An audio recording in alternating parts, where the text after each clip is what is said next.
जय हिंद दोस्तों। आज जो होता है हम लेकर आए हैं ALP CBT 2 एग्जाम के प्रिपरेशन के पॉइंट ऑफ व्यू से। आपका जो होता है साइंस क्वेश्चन है, जिसमें हम पहला क्वेश्चन लेकर आए हैं। कोशिका जो होता है विभाजन के दौरान क्या होता है। जैसे आपका यहाँ दिया हुआ है, जो कोशिका है, कोशिका जब विभाजन होता है जिसका हम बोलते हैं टूटना, जब कोशिका टूटता है तो उसके दौरान क्या होता है, आपका कोशिका का आकार बढ़ जाता है, कि कोशिका का आकार घट जाता है, कि कोशिका दो भागों में बढ़ जाती है, कि कोशिका की संरचना बदल जाती है। तो अब इसमें जो होता है आपका इसका राइट आंसर जो होता है आपका हो जाता है ऑप्शन नंबर सी होता है। कौन होता है? ऑप्शन नंबर सी होता है। कौन होता है? ऑप्शन नंबर सी होता है। आपका कोशिका दो भागों में क्या कर जाती है? बढ़ जाती है। क्या होती है? बढ़ जाती है। तो सबसे पहले तो हम देखते हैं, देखिए कोशिका विभाजन होती है, जो कोशिका विभाजन होती है, कोशिका विभाजन क्या बोलते हैं? कोशिका विभाजन होती है दो तरह का मुख्य रूप से होती है। क्या होती है? विभाजन। ऐसे तो तीन होती है, लेकिन मुख्य रूप से आप जानिए दो ही। कोशिका विभाजन कितनी होती है? दो होती है। पहला होता है जिसको हम लोग बोलते हैं माइटोसिस, जिसको समसूत्री विभाजन बोलते हैं, समसूत्री विभाजन बोलेंगे। क्या बोलेंगे? समसूत्री विभाजन। और दूसरा जो होता है आपका होता है अर्धसूत्री विभाजन। क्या होता है? अर्धसूत्री विभाजन होता है। क्या होता है? अर्धसूत्री विभाजन। इसको बोलते हैं हम लोग माइटोसिस। इसको क्या बोलेंगे? माइटोसिस। और इसको बोलेंगे मियोसिस बोलेंगे। क्या बोलेंगे? मियोसिस। इसको माइटोसिस सेल डिवीजन, इसको मियोसिस सेल डिवीजन। अब इसमें क्या होता है कि जैसे एक कोशिका जो है समसूत्री में, जिसको माइटोसिस बोलते हैं, इसमें क्या होता है माइटोसिस में, जैसे ये आपका कोशिका है, अब यह कोशिका क्या करता है? टूट जाता है। और टूट जाने के बाद क्या बन जाता है? दो नए कोशिका का क्या करता है? निर्माण करता है। क्या करता है? दो नए कोशिका का निर्माण करता है। और अगला जो होता है आपका अर्धसूत्री विभाजन है। तो अर्धसूत्री विभाजन में होता है आपका एक कोशिका टूट के चार नए कोशिका का निर्माण करेगा। कितना करेगा? चार नए कोशिका का निर्माण करेगा।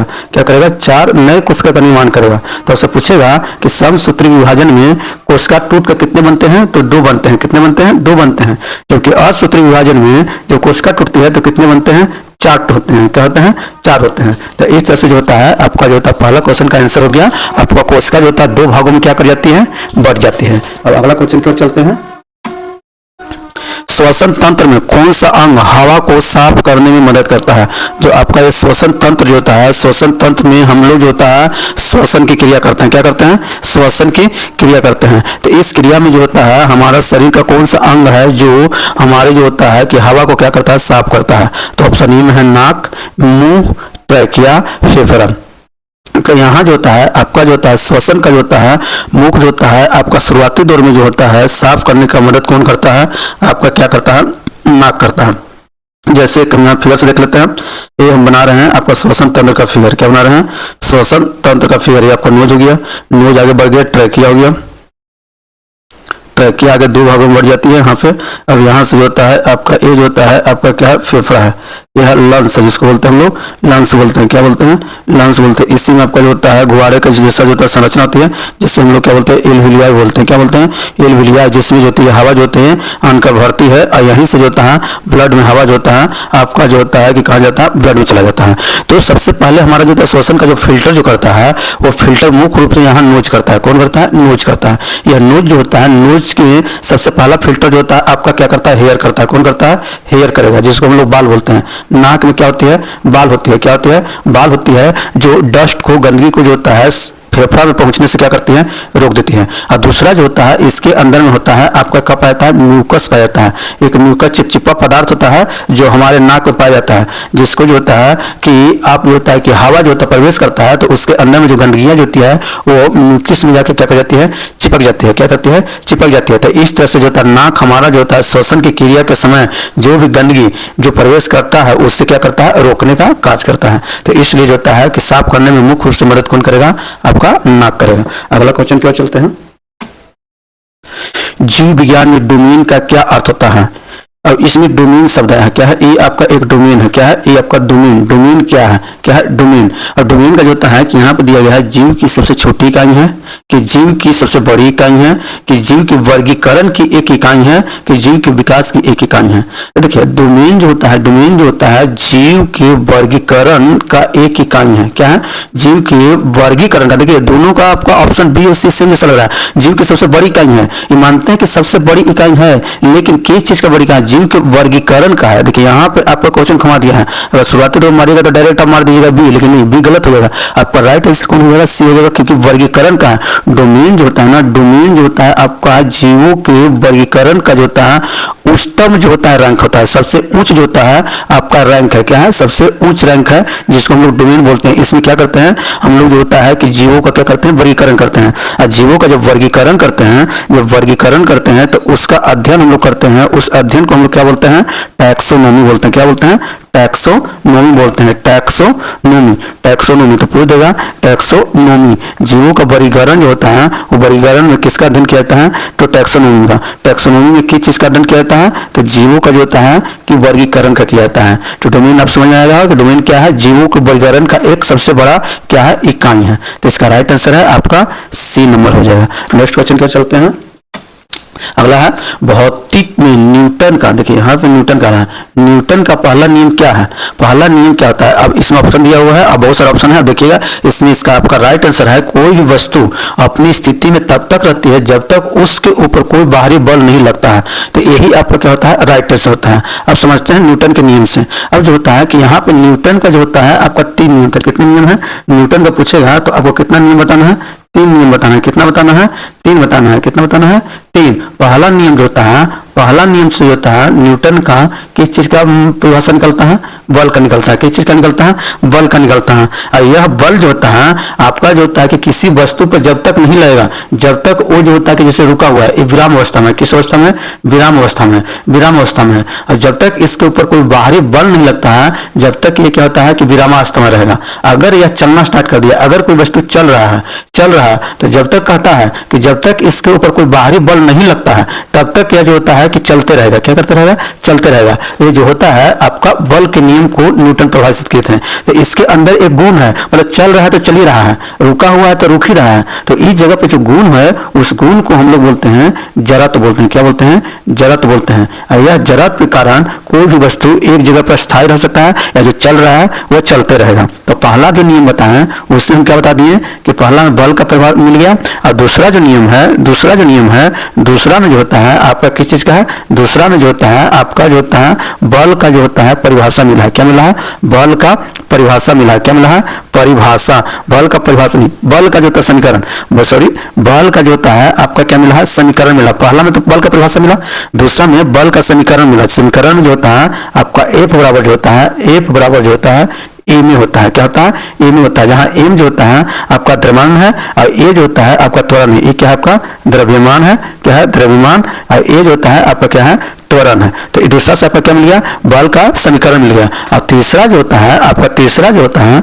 आपका, तीसरा जो होता है तीसरा आपका मिलेगा आपका, तीसरा जो होता है तीसरा मिलता है आपका इसमें जो होता है विपरीत क्रिया के, ठीक ना, आपका क्रिया के विपरीत प्रतिक्रिया होता है। क्रिया के आपका, क्रिया के विपरीत प्रतिक्रिया के विपरीत प्रतिक्रिया। कहने का मतलब होता है कि जब किसी पे आप बल लगाइएगा तो वह भी आपको जो होता है कि बल लगाएगा। जैसे मान लीजिए कि दीवार को हम धक्का दे रहे हैं, क्या करें, दीवार को हम धक्का देंगे तो धक्का देने के बाद जो होता है वह भी जो होता है आपको जो होता है कि अपनी ओर जो होता है धकेलेगा। तो इस तरह से होता है क्रिया का वो क्या करता है, विपरीत प्रतिक्रिया होता है। जैसे आप देखिएगा किसी को चाटा मारिएगा तो चाटा मारने के बाद उसके गले में भी यदि उसका जो होता है कि आपका चोट लगेगा और आपके हाथ में भी क्या करता है, चोट लगता है। तो इसी को हम लोग विपरीत क्रिया के विपरीत प्रतिक्रिया बोलते हैं। यह न्यूटन का तीसरा नियम है। कौन सा नियम है, तीसरा नियम है। तो इसके हिसाब से आपका पहला नियम कौन देता है कि कोई वस्तु अपनी स्थिति में तब तक रहता है जब तक उस पर कोई बाहरी बल नहीं लगाया जाए। तो ये रहेगा आपका राइट आंसर। अगला क्वेश्चन, रसायन विज्ञान में पीएच मान क्या है। रसायन विज्ञान में पीएच मान क्या है, एक पदार्थ का अम्ल या क्षार को मापता है, कि एक पदार्थ की घनत्व मापता है, कि एक पदार्थ के विशिष्टीय गुरुत्व को मापता है, कि एक पदार्थ के पिघलने की बिंदु मापता है। तो इसमें जो होता है आपका राइट आंसर होता है ये हो जाएगा, एक पदार्थ के अम्ल या क्षार को मापता है। जैसे पीएच स्केल होता है, क्या होता है, पीएच स्केल बोलते हैं। क्या होता है? पीएच स्केल होता है। इसमें 1 से 7 तक होता है। क्या होता है? इस तरह से 1 से आपका 14 तक होता है। आपका 1 से 2 3 इस तरह से आपका मान लिया कि यहाँ पे हम 7 ले लिए। क्या ले लिए? 7। और इसके बोलता है कि आपका जो होता है यहाँ तक क्या है? 14 है। क्या है? 14 है। तो 7 से कम, अगर 7 से कम रहेगा, अगर समझिएगा ध्यान से, 7 से अगर कम कोई रहेगा तो वो पदार्थ क्या होता है? अम्ल होता है। क्या होता है? अम्ल होता है। क्या होता है? अम्ल होता है। 7 से कम, अगर 7 से ज्यादा रहेगा, अगर 7 से ज्यादा रहेगा, अगर 7 से ज्यादा रहेगा तो वो क्या रहेगा? आपका क्षार रहेगा। अगर बोल देगा कि 7 रहेगा तो 7 के बराबर रहेगा, 7 के बराबर रहेगा, तो ना ही वह क्षार रहेगा और ना ही वह अम्ल रहेगा। तो क्या रहेगा? यह एक प्रकार का क्या रहेगा? उदासीन रहेगा। क्या रहेगा? उदासीन रहेगा। क्या रहेगा? उदासीन। तो तीनों क्वेश्चन पूछ देगा कि जिसका पीएच मान 7 से कम है वो क्या होगा? तो अम्ल होगा। जो 7.7 से अधिक है तो क्या हो जाएगा? क्षार हो जाएगा। जो 7 से कम है और 7 के बराबर है वो क्या हो जाएगा? तो उदासीन हो जाएगा। तो पीएच स्केल पे हम किसी पदार्थ के अम्लीयता या क्षारीयता को मापते हैं। तो इसका राइट आंसर कौन जाएगा? ऑप्शन नंबर ए हो जाएगा। अब अगला क्वेश्चन, गति को मापने के लिए कौन सा उपकरण का प्रयोग किया जाता है? तो गति को मापने के लिए कौन सा उपकरण किया जाता है? स्पीडोमीटर, थर्मोमीटर, बैरोमीटर की हाइड्रोमीटर। तो आपका गति को मापने के लिए हम लोग प्रयोग करते हैं स्पीडोमीटर। किसका प्रयोग करते हैं? स्पीडोमीटर। अब पूछ देगा कि थर्मोमीटर से हम लोग क्या नापते हैं? तापमान मापते हैं। तापमान मापते हैं। क्या मानते हैं? तापमान। जैसे हम लोग का जो बुखार है, जैसे बुखार जो होता है नापते हैं किसमें मापते हैं? थर्मोमीटर से नापते हैं। किससे नापते हैं? थर्मोमीटर से नापते हैं। बैरोमीटर से जो होता है आपका किस चीज का नापा जाता है? वायुमंडलीय दाब। क्या नापा जाता है? वायुमंडलीय दाब। क्या होता है? वायुमंडलीय वायुमंडलीय दाब को हम लोग नापते हैं। क्या बोलते हैं? वायुमंडलीय दाब को मापते हैं। अगर जो होता है यही आपका जो होता है पूछ देगा हाइड्रोमीटर से किसी तरल पदार्थ का घनत्व नापते हैं। किसी तरल पदार्थ का क्या होता है? किसी तरल पदार्थ का हम लोग क्या नापेंगे? घनत्व नापेंगे। क्या नापेंगे? घनत्व नापेंगे। तो इस तरह से होता है आपका कोई भी पूछेगा तो उसका आप आंसर लगा सकते हैं। तो इसका आंसर क्या था? आपका ये था स्पीडोमीटर। नेक्स्ट क्वेश्चन, कोशिका की मुख्य संरचना क्या है? कोशिका की मुख्य संरचना क्या है? साइटोप्लाज्म, नवकी, माइटोकॉन्ड्रिया की लाइसोसोम। ये देखिए आपका इसका राइट आंसर पहले बताते हैं कि कोशिका का मुख्य संरचना का जो होता है कि क्या है, तो आपका मुख्य संरचना जो होता है आपका क्या है? साइटोप्लाज्म है। क्या है? साइटोप्लाज्म है। अब देखिए ये हम बता रहे हैं कि क्या है? कोशिका है। क्या है? ये आपका कोशिका है। कोशिका के अंदर बहुत सारे अंग पाए जाते हैं जो बीच पाया जाता है, जिसको हम लोग केंद्रक बोलते हैं। इसके अंदर होता है माइटोकॉन्ड्रिया होता है, गोल्गी बॉडी होता है, लाइसोसोम होता है, राइबोसोम होता है, एंडोप्लाज्मिक रेटिकुलम होता है, बहुत सारे अंग होते हैं।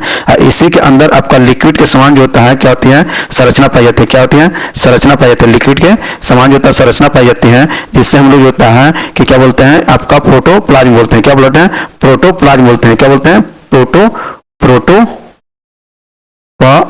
बोलते हैं। क्या बोलते हैं? प्रोटोप्लाज्म बोलते हैं। इसके अंदर जो होता है आपका एक संरचना पाया है न्यूक्लियस के अंदर, इसको हम लोग बोलते हैं न्यूक्लियोप्लाज्म बोलते हैं। क्या बोलते हैं?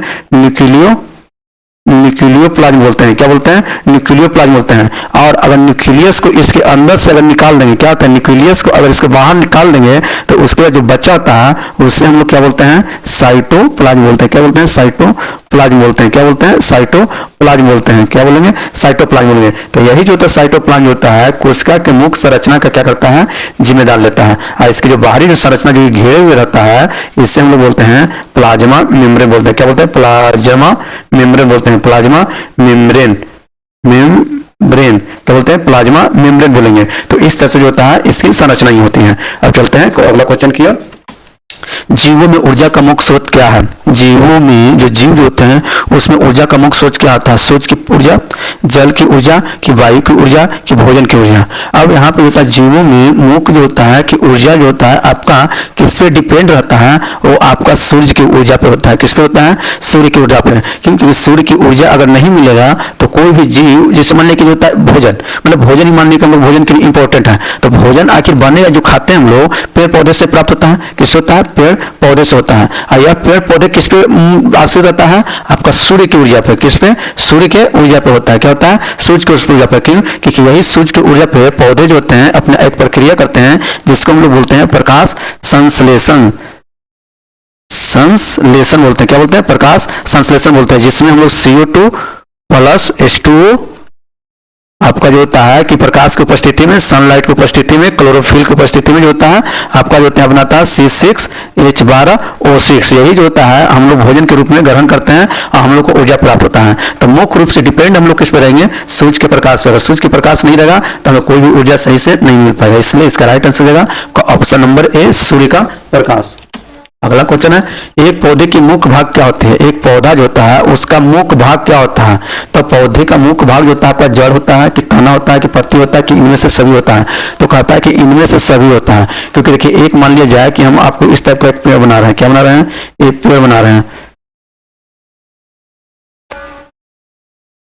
ये क्या है, पेड़ है। अब एक पेड़ है तो इसमें जो होता है, ये मान लीजिए हम एक पत्ती बना रहे हैं इस टाइप का, बरगद का मान के चलिए क्या है, ये पेड़ है, क्या है, पेड़ है। और इसी में एक टहनी होता है, मान लीजिए इससे हम इस टाइप का पत्ती निकाल देते हैं, क्या निकालते हैं, पत्ती बनाते हैं। तो इसमें जो होता है आपका तना, ये भी जो होता रहना जरूरी है, तना भी रहना जरूरी है। जड़ नहीं रहेगा तो पेड़ गिर ही जाएगा, ठीक ना।